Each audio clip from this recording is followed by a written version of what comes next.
Bab 566. Uhuk. Edi memuntahkan seteguk darah ke jubah bulu berwarna putih itu. Duk. Uhuk. Duk. Uhuk. Setelah 3 pukulan berturut-turut, jubah bulu itu basah dengan darah di mana-mana. Sementara itu, Edi tampak sekarat. Mandra kembali menghampiri Wira, lalu menyerahkan jubah bulu itu seraya berkata, "Kak, kalau Dirja mengirim seseorang ke sini, tutupi dirimu dengan jubah ini dan pura-puralah tidur." Begitu melihat banyaknya darah di jubah ini, siapapun akan mengira kamu dipukuli hingga hampir mati. "Hebat juga kamu," ujar Wira. Saat matahari terbenam, 1000 pasukan komando daerah tiba ke Dusun Pranowo, dengan Satria sebagai pemimpin di barisan terakhir. Ada sekelompok prajurit yang masing-masing memegang perisai berdiri di depannya. Satria mengatur formasi ini untuk melindungi diri dari serangan misil 3 busur buatan Wira. Saat sang jenderal bersikap pengecut begini, para prajurit di depan juga gemetar ketakutan. Satria yang mengenakan baju zirah saja merasa ngeri, bagaimana mungkin para prajurit yang hanya berbalut pelindung berbahan kulit tidak takut. Sesampainya di luar Dusun Pranowo, Satria menatap ke arah dusun cukup lama, lalu bertanya, "Kamu yakin gak ada orang luar yang keluar masuk Dusun Pranowo dalam beberapa hari terakhir?" Beberapa hari ini, Satria telah mengirim orang untuk memantau kondisi Dusun Pranowo karena khawatir anak buah Wira akan melarikan diri. Ketua tim di sebelahnya menjawab dengan tegas, "Nggak ada. Dalam 5 hari terakhir, kami terus memantau di sini. Sama sekali nggak ada orang luar yang memasuki Dusun Pranowo. Orang-orang itu juga masih di sini." Satria berkata dengan nada muram, "Baiklah. Bagi pasukan jadi 10 tim. 2 tim akan berjaga di sini bersamaku. 8 tim sisanya akan menyerbu Dusun Pranowo dari segala arah untuk menangkap pemberontak dari Dusun Darmadi. Siapapun yang berani melawan harus dibunuh tanpa ampun. Walau apapun yang terjadi, 800 pasukan komando daerah bersenjata lengkap pasti berhasil mengalahkan 100 penduduk dusun yang hanya membawa pedang panjang." 8 tim segera memasuki dusun dari 4 arah. Satria memandang Dusun Pranowo dan merasa percaya diri bahwa dirinya berkesempatan menang melawan antek-antek Wira. Duar. Tak lama kemudian, terdengar ledakan dari Dusun Pranowo. Segera setelahnya, jeritan kesakitan memenuhi udara. Ah! Mendengar jeritan memilukan itu, Satria sontak gelisah. Dia segera memberi perintah, "Cepat lihat apa yang terjadi di sana." Seorang prajurit bergegas memasuki dusun, lalu segera kembali dan melapor, "Jenderal, ada banyak lubang jebakan dan perangkap hewan di seluruh desa. Selain itu, ada juga penduduk desa yang melempar petasan. Saudara-saudara kita lari ketakutan, banyak yang jatuh ke dalam lubang jebakan dan menginjak perangkap hewan. Sudah ada puluhan orang terluka dan sekarang tidak ada yang berani maju lagi karena takut ada lubang jebakan lain di sana." Satria berseru marah, "Lubang jebakan, perangkap hewan, dan petasan. Berani sekali orang-orang ini menghalangi kita. Ayo jalan. Aku mau lihat sendiri situasinya. Tidak ada rakyat yang boleh menghalangi pejabat saat pejabat ingin menangkap seseorang. Jika melawan, itu adalah pemberontakan. Orang-orang dusun ini terlalu nekat." Satria dan 2 tim pasukan yang membawa perisai di depan memasuki desa. Melihat anak buahnya yang ragu-ragu, dia langsung membentak, "Dasar pengecut. Segera periksa rumah di sebelah kalian, lihat apakah ada penduduk Dusun Pranowo di sana. Tangkap mereka dan suruh mereka memimpin jalan." Beberapa prajurit menggelengkan kepala. Mereka sudah menggunakan metode ini sebelumnya, tetapi tidak ada hasilnya. Tidak ada orang di rumah sekitar. Satria berkata dengan alis berkerut, "Prajurit yang membawa tombak, maju ke depan. Cek tanah di depan kalian dengan ujung tombak, lalu majulah selangkah demi selangkah. Jangan lari biarpun ada petasan. Petasan gak bisa membunuh siapapun. Siapapun yang gak berani maju akan ditindak dengan hukum militer." Sekelompok prajurit itu terpaksa melaksanakan perintah. Tak lama kemudian, banyak lubang jebakan dan perangkap hewan yang dihancurkan dengan ujung tombak mereka. Pasukan komando daerah perlahan tapi pasti mendekati rumah Patli. Mendadak, ekspresi Satria yang berdiri paling belakang berubah drastis. 50 orang tiba-tiba muncul dari rumah kosong di kedua sisi. Masing-masing membawa perisai di tangan kiri dan pedang treksa di tangan kanan mereka. Sorot mata dingin mereka bahkan membuat sang jenderal gugup ketakutan. "Dasar bajingan, kamu pikir siapa dirimu? Beraninya kamu memfitnah Tuan Wahyudi." Rudi, Fandi, dan sekelompok veteran pasukan zirah hitam yang baru tiba tadi malam langsung menerjang Satria dengan niat membunuh. Bab 567. Satria berteriak histeris, "Tahan mereka! 200 pasukan komando daerah segera menyerang pasukan Sirah Hitam dengan berani. Namun, mereka segera menyadari betapa kuatnya pihak lawan dalam sekejap. Pasukan Sirah Hitam bagaikan baja yang tak tergoyahkan. Mereka dapat menaklukkan pasukan komando daerah dengan mudahnya. Satria yang pangkatnya telah diturunkan menjadi jenderal pendamping, mencoba untuk berbalik dan melarikan diri, tetapi punggungnya malah ditendang oleh sosok yang kekar. Begitu dia bangkit, sebilah pedang Treksa telah menahan lehernya. Satria pun tanpa sadar bertanya, siapa sebenarnya kalian? Orang-orang ini memiliki pengalaman bertarung yang kaya. Di hadapan mereka, pasukan komando daerah sama sekali tak mampu memberikan perlawanan. Aku adalah pengawal pribadi ke-6 Panglima Dirga. Aku adalah pengawal pribadi ke-18 Panglima Dirga. Aku adalah pengawal pribadi ke-38 Panglima Dirga. Satu persatu dari pasukan Sirah Hitam menyebutkan identitas mereka. Mendengar jawaban mereka, Satria sontak merinding dan merasakan hawa dingin di punggungnya. Kemudian, dia menenangkan diri sembari berkata, pasukan Sirah Hitam. Apa yang kalian inginkan? Aku adalah pejabat resmi istana. Apa kalian berniat untuk membunuh pejabat dan memberontak? Ah! Plak, plak, plak. Rudi menamparkan wajah Satria bolak-balik, lalu mengancam, pejabat sialan, jujur saja kalau sesuatu terjadi pada Tuan Wira, aku benar-benar akan memberontak. Fandi, David, dan kelompok pasukan Sirah Hitam juga menatap Satria dengan dingin. Di masa lalu, ketika Panglima Dirga mengalahkan musuh dan meraih prestasi besar untuk istana, dia malah berakhir difitnah dan dibunuh. Sekarang, Wira baru saja menumpaskan bangsa Agrel. Bukan hanya istana yang menolak mengakui kontribusinya, tetapi para pejabat ini juga mencoba untuk mencelakainya. Fandi dan yang lainnya benar-benar murka. Amarah yang sebelumnya mereka tekan, kini terus-menerus membeludak.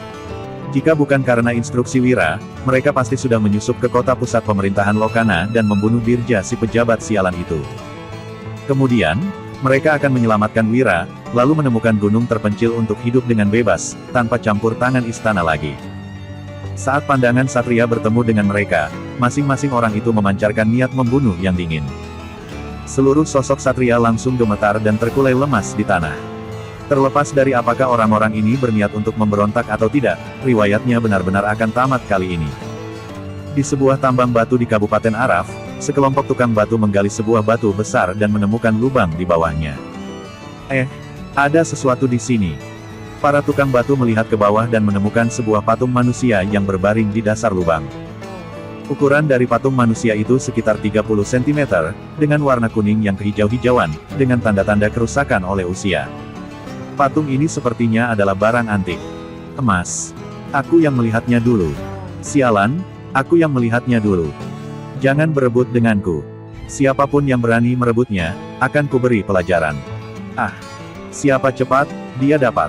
Para tukang batu bergerombol di sekitar lubang. Mereka mulai bertengkar dan saling memaki. Apabila bisa mendapatkan bongkahan emas sebesar ini, keluarga mereka pasti akan bisa hidup makmur selama beberapa generasi. Semua orang saling berebut dan berkelahi, tetapi tidak ada yang berhasil menyentuh patung manusia berwarna kuning kehijau-hijauan itu. Bahkan, kini sudah ada yang berdarah, tetapi perkelahian masih terus berlanjut. Tidak ada satupun dari mereka yang bersedia mengalah. Saat ini, terdengar suara seseorang yang berkata, kalian semua nggak ada kerjaan, ya? Bisa-bisanya bertengkar di sini. Apa kalian sudah mengumpulkan cukup banyak uang untuk membayar pajak musim semi, jadi nggak perlu bekerja keras untuk menggali batu lagi? Seorang pejabat kecil berseragam resmi berjalan kemari. Sembari menatap para tukang batu, dia memerintahkan, minggir semuanya. Sekelompok tukang batu itu tidak ingin bergerak. Mereka tahu bahwa pejabat itu mencoba untuk mengusir mereka demi merampas emas itu untuk dirinya sendiri. Biasanya, mereka akan mendengarkan perintah pejabat, karena keuntungannya tidak terlalu banyak. Akan tetapi, sekarang ada bongkahan emas sebesar ini. Bab 568. Setelah memikirkannya, para tukang batu tiba-tiba menunjukkan ekspresi marah dan menatap pejabat kecil itu dengan tidak ramah. Melihat situasi ini, pejabat kecil licik itu langsung berlari sambil mengutuk, dasar sekelompok pembangkang. Beraninya kalian melawan perintahku. Apakah kalian ingin memberontak? Begitu mendengar kata, memberontak, dan melihat pejabat yang berlari ke arah mereka, para tukang batu tiba-tiba tersadar kembali. Mereka mengelilingi patung manusia itu dengan kebingungan dan tidak tahu apakah harus pergi atau menetap di sana. Tidak lama kemudian, pejabat kecil itu datang bersama dengan beberapa pejabat lain. Dia mengangkat pedang ekor kerbau dan terlihat sangat marah. Para tukang batu yang masih bengong sontak berhamburan ketika melihat kedatangan mereka. Kemudian, pejabat kecil itu menggoreskan pedangnya ke patung tersebut. Namun, setelah itu dia malah memaki, "Ini hanya tembaga. Bajingan mana yang menyebutnya emas? Sialan, sia-sia aku sudah berlari. Tembaga juga memiliki nilai, tetapi tidak ada apa-apanya jika dibandingkan dengan emas." Kemudian, para pengawal memeriksa patung itu dengan teliti. Setelah memastikan bahwa itu benar-benar tembaga, mereka terlihat agak kecewa. Patung tembaga ini terlihat aneh. Kenapa hanya ada satu mata? Ada tulisan di belakang patung tembaga ini. Apa tulisannya? Sialan, aku nggak sekolah, jadi bagaimana mungkin bisa membacanya? Aku hanya bisa membaca beberapa kata. Ini adalah tembaga, ini, satu, ini sepertinya adalah jatuh, ini, bangkit, ini adalah pemberontakan. Kita hanya mengenali beberapa karakter, tapi nggak tahu apa artinya. Lebih baik kita jual saja, lumayan bisa menjadi uang. Itu cukup untuk kita minum beberapa kali. Tunggu, patung tembaga ini hanya memiliki satu mata. Apa kalian nggak teringat akan sesuatu? Apa? Patung tembaga bermata satu muncul, pemberontakan terjadi. Susunan dari kata-kata itu sesuai. Tampaknya ramalan pemberontakan memang benar adanya. Patung tembaga ini nggak boleh dijual, harus dikembalikan ke pengadilan daerah dan diserahkan kepada pemimpin kabupaten. Kalau enggak, kita bisa dihukum mati. Sejumlah pegawai yang awalnya bersemangat, kini terlihat pucat karena ketakutan. Mereka bergegas kembali dengan membawa patung tembaga itu. Begitu patung tembaga muncul, akan ada orang yang memberontak. Bagaimana kita bisa menjalani hidup? Para tukang batu yang juga pernah mendengar ramalan itu tampak mengeluh. Sejumlah pegawai membawa patung tembaga ke pengadilan daerah.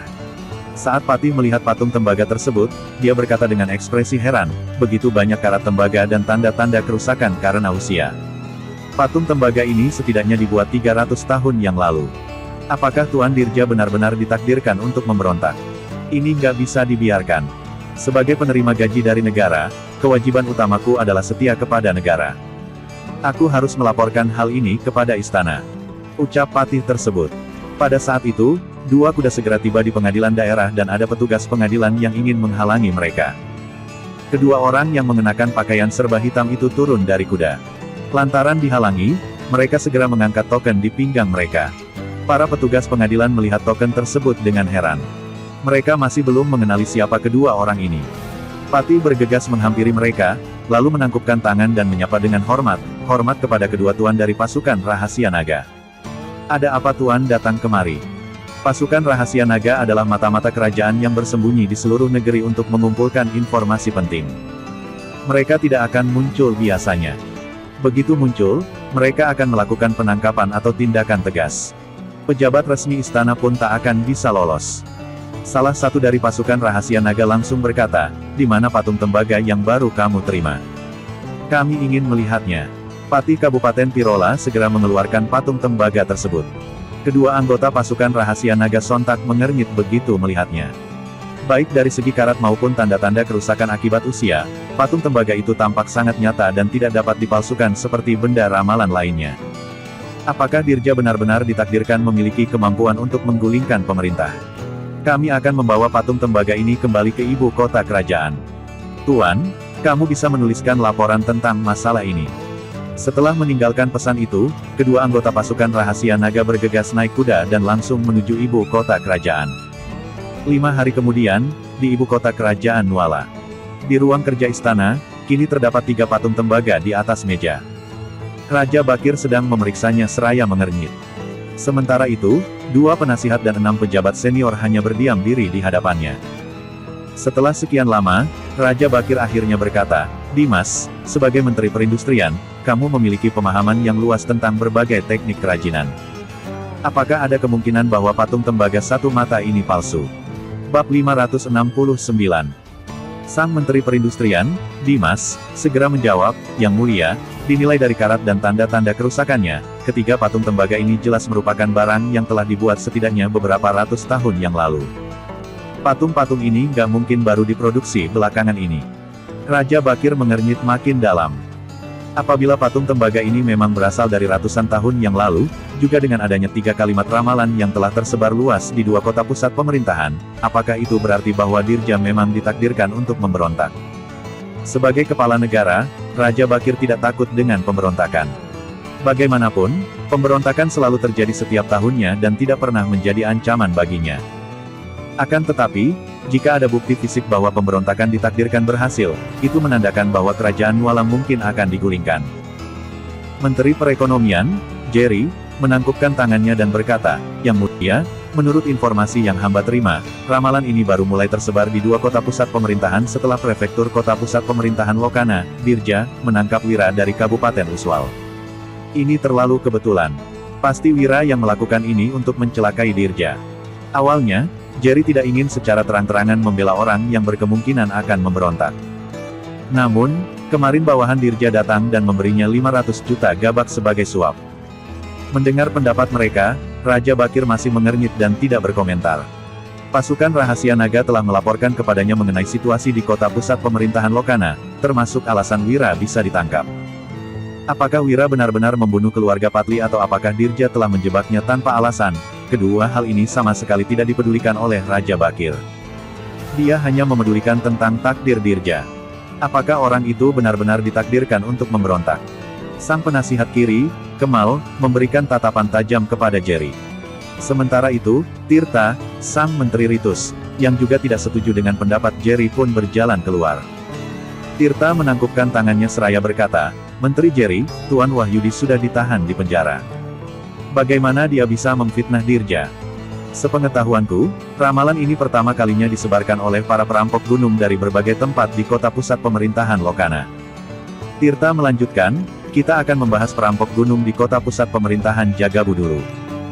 Tuan Wahyudi pernah bertarung melawan perampok gunung di Ispohan dan pegunungan Dajore. Dia bahkan sudah membunuh banyak orang dari kedua kelompok itu. Sementara itu, Tuan Wahyudi juga membawa pasukannya untuk membunuh pemimpin perampok gunung di Kabupaten Hiloka, Wolfi. Tuan Wahyudi memiliki dendam yang mendalam dengan para perampok gunung, jadi bagaimana mungkin dia bisa memerintahkan mereka?" tanya Tirta. Tirta lagi-lagi menimpali, sebaliknya, Dirja pernah mengutus Letnan Jenderal Kota Pusat Pemerintahan Lokana, Satria, untuk memberantas perampok gunung. Tapi, dia nggak bisa melakukan apapun terhadap Wolfi. Setelah Tuan Wahyudi berhasil mengalahkan Wolfi, Dirja langsung mencari alasan untuk menangkapnya. Tirta pun bertanya, apakah ini nggak terlihat seperti membalaskan dendam Wolfi? Apakah ini nggak terlihat seperti pelampiasan emosi Dirja karena Tuan Wahyudi sudah mencegah tujuan besarnya untuk memberontak?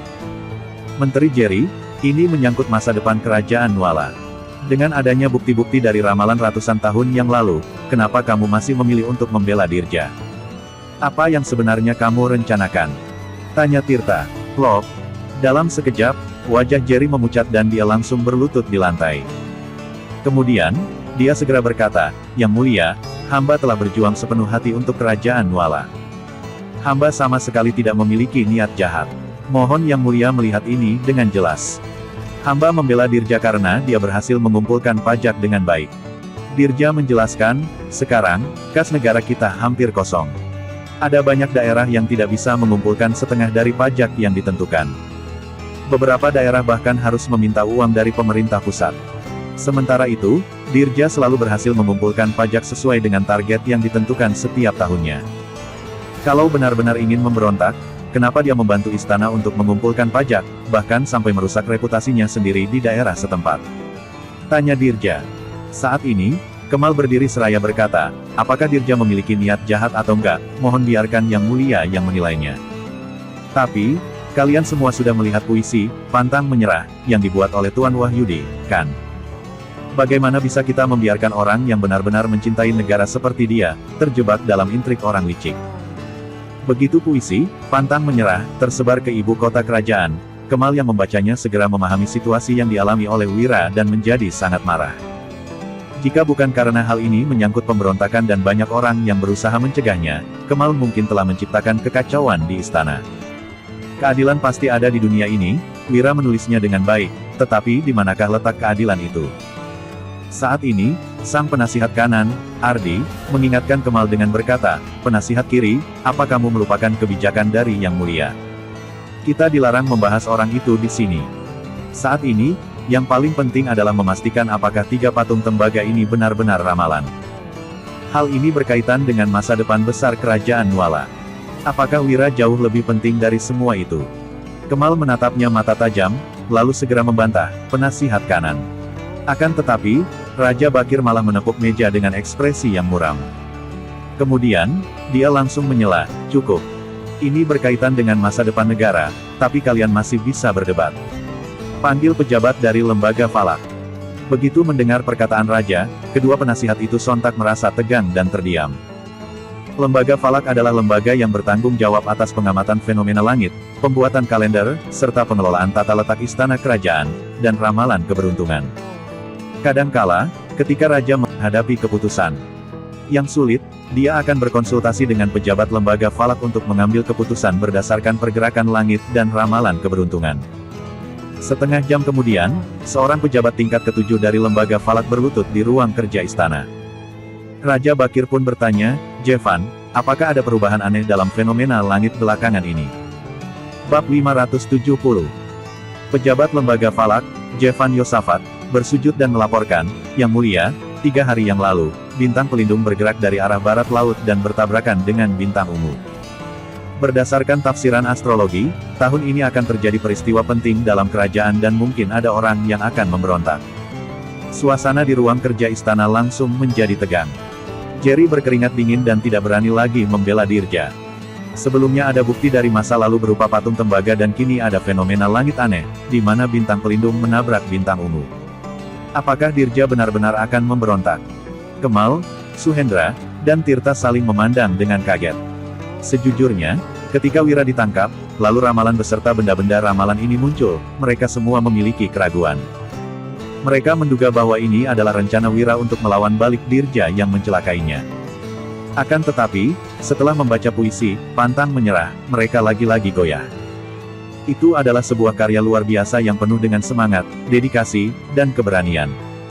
Sebuah karya sastra yang tak akan terlupakan sepanjang sejarah.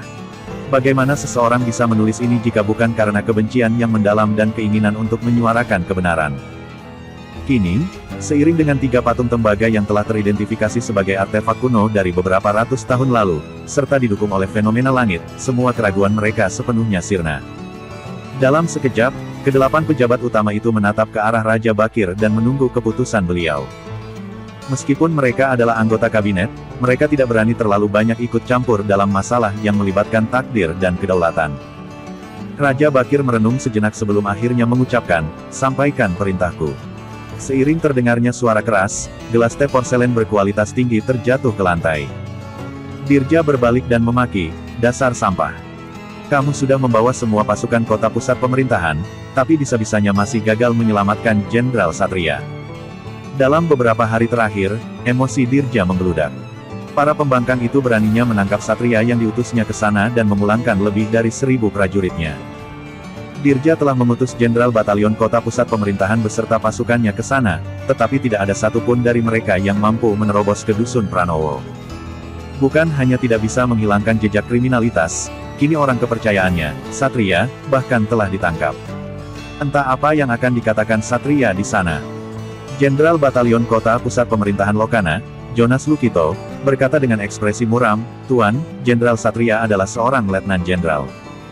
Dia yang memimpin 1000 pasukan komando daerah bersenjata lengkap saja nggak mampu menaklukkan Dusun Pranowo.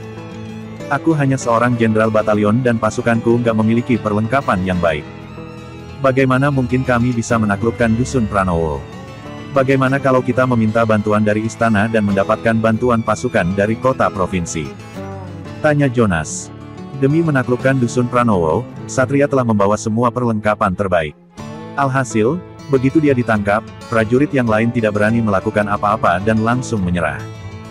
Apabila membawa pasukan ke sana lagi, mereka hanya memiliki senjata yang berkualitas rendah, bahkan sirah pun hanya tersisa sedikit. Mereka sama sekali tidak mampu melawan Dusun Pranowo. Dirja menjawab dengan kesal, mendapatkan bantuan pasukan dari kota provinsi. Kita hanya akan menyerang sebuah dusun kecil, tapi kamu malah menyuruhku untuk meminta bantuan dari istana. Apa kamu nggak mempertimbangkan harga diriku? Jangankan mendapatkan bantuan pasukan, kini gubernur kota provinsi bahkan sudah tidak sepenuhnya percaya pada Dirja lagi. Beberapa hari yang lalu, gubernur kota provinsi mengirim surat yang memberikan peringatan secara samar-samar. Dia berharap bahwa Dirja tidak memiliki ambisi lain.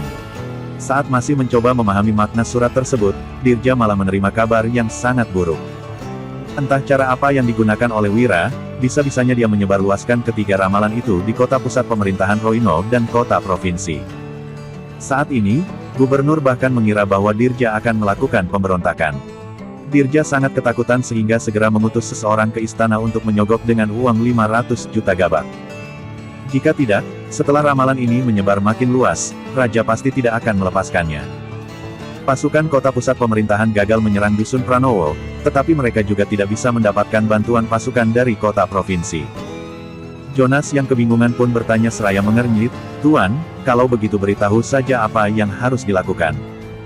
Kami akan menuruti perintahmu." Sorot mata Dirja menjadi serius. Setelah berpikir sejenak, dia pun berkata, "Petugas, persiapkan sidang besok dan lakukan interogasi terhadap Wira." Saat ini, sekitar 7 atau 8 hari telah berlalu, tetapi uang 5 miliar gabak yang dijanjikan Wira masih belum sampai juga. Pemuda itu cukup keras kepala. Setelah dipukuli hingga berlumuran darah di penjara, Wira tetap bungkam, tanpa mengeluh sedikit pun. Akan tetapi, bawahan Wira tidak memiliki hati nurani. Mereka terus menyebarkan ramalan ini ke kota provinsi, bahkan membuat 3 benda ramalan. Sekarang, mereka juga menangkap orang kepercayaan Dirja, Satria. Dia sama sekali tidak tahu apa yang mereka rencanakan. Itu sebabnya, dia membuat keputusan untuk menyelesaikan masalah ini dengan tindakan tegas dan menghukum Wira. Bab 571. Dengan begitu, Dirja bisa mengancam bawahan Wira untuk menyerah. Selain itu, dia bisa mendesak mereka untuk mengeluarkan uang agar bisa menyelamatkan Wira. Keesokan harinya di aula utama Balai Prefektur, Dirja yang memakai seragam pejabat berwarna merah duduk di bawah plakat, "Adil dan Mulia." Di kedua sisinya ada 2 baris petugas pengadilan yang memegang tongkat kayu. Setelah mengetuk palu, Dirja berseru dengan ekspresi dingin, "Bawa Wira masuk." Petugas pengadilan menyahut secara serempak, "Siap." Kemudian, 2 petugas pengadilan membawa Wira masuk ke aula utama Balai Prefektur. Saat ini, penampilan Wira sangat berantakan dan bajunya dipenuhi bercak darah. Selain tatapannya yang masih fokus, kondisi tubuh Wira sangat parah. Wira dan Dirja saling berpandangan. Tatapan mereka penuh dengan niat membunuh. Dirja mendengus dan berkata, "Wira, apa kamu tahu alasan aku memanggilmu ke sini?" "Tahu," ujar Wira. Dia mengangkat alisnya, lalu menguap dan melanjutkan, "Kamu masih berjuang di saat-saat terakhir. Pramana sudah menyogok seluruh anggota penjara sehingga Wira sama sekali tidak terluka selama 8 hari ini. Wira juga tahu jelas keadaan di luar sana. Dusun Pranowo sudah dikendalikan oleh Danu. Sejak awal, Wira sudah membuat 3 patung tembaga bermata satu terlihat seperti barang kuno berusia ratusan tahun secara kimiawi. Kemudian, patung-patung tersebut dibawa pasukan rahasia naga ke ibu kota kerajaan. Di dalam masyarakat kerajaan yang mempercayai takdir, Wira yakin Raja Bakir pasti akan keberatan. Wira merencanakan semua ini dengan susah payah selama setengah bulan dan rencananya ini telah memasuki tahap akhir. Sudah saatnya memberi pertanggungjawaban atas kematian Padli. "Kamu ini lancang sekali," ujar Dirja. Dia mengetuk palu dan menatap Wira lekat-lekat, lalu melanjutkan dengan ekspresi garang, "Beraninya kamu bicara seperti itu kepadaku. Jangan pikir aku nggak berani membunuhmu." Wira selalu tampak tidak gentar ketika melihat Dirja, seolah-olah sangat meremehkan Dirja. Wira mempermainkan Dirja selama belasan hari dan belum memberi Dirja uang sepeser pun. Namun, Wira malah berani bersikap lancang seperti ini. Entah kenapa Wira begitu percaya diri. Wira mendengus dan berujar, "Atas dasar apa kamu membunuhku? Bukannya aku meremehkanmu. Kalaupun mau memvonisku sekarang, kamu juga nggak punya alasan yang layak." Sekelompok petugas pengadilan ketakutan. Wira dan Dirja sudah bertarung selama setengah bulan. Para petugas ini mendapatkan banyak keuntungan dari keluarga Sudarto dan mencari tahu banyak rahasia dalam masalah ini. Mereka tahu Wira adalah orang hebat yang membuat Dirja kesulitan. Sekarang, petugas-petugas ini hanya berharap pertarungan kedua orang hebat ini tidak melibatkan bawahan seperti mereka. Kemudian, Dirja mengetuk palu dan menegur dengan ekspresi muram, "Kamu benar-benar lancang. Sebagai rakyat biasa, kamu gak berlutut kepadaku di pengadilan. Ini berarti kamu meremehkan aturan pemerintah. Petugas, pukul dia 10 kali. Dirja melempar bilah bambu merah ke lantai dan kedua petugas pengadilan yang bertanggung jawab melakukan eksekusi menjadi gugup. Bilah bambu merah menandakan bahwa mereka harus memukul Wira sampai patah tulang. Dirja menyuruh mereka untuk menghajar Wira habis-habisan. Dirja membentak, "Sialan! Kenapa kalian masih belum bertindak?" Kedua petugas eksekusi hanya menunduk dan tidak berbicara. Dirja telah menduduki posisinya selama 3 tahun dan dia akan meninggalkan kota pusat pemerintahan Lokana sebentar lagi. Sementara itu, keluarga Sudarto adalah penguasa setempat. Para petugas ini telah menerima uang dari keluarga Sudarto. Jika berani menghajar Wira, kelak mereka dan keluarga tidak bisa hidup tenang di kota pusat pemerintahan Lokana lagi. "Sialan, beraninya kalian menentang perintahku. Nanti, aku akan memecat kalian," kata Dirja. Dia merasa malu karena tidak bisa menginstruksikan bawahannya. Setelah itu, Dirja menunjuk 2 petugas pengadilan lain lagi dan memberi perintah, "Kalian berdua yang bertugas memukul Wira." Namun, kedua petugas itu hanya menunduk dan tidak berbicara. Respons dari para petugas membuat Wira tercengang. "Sebenarnya, berapa banyak orang yang disogok Pramana?" Dirja berucap lagi, "Kalau kalian semua menentangku, nanti aku akan menghabisi kalian."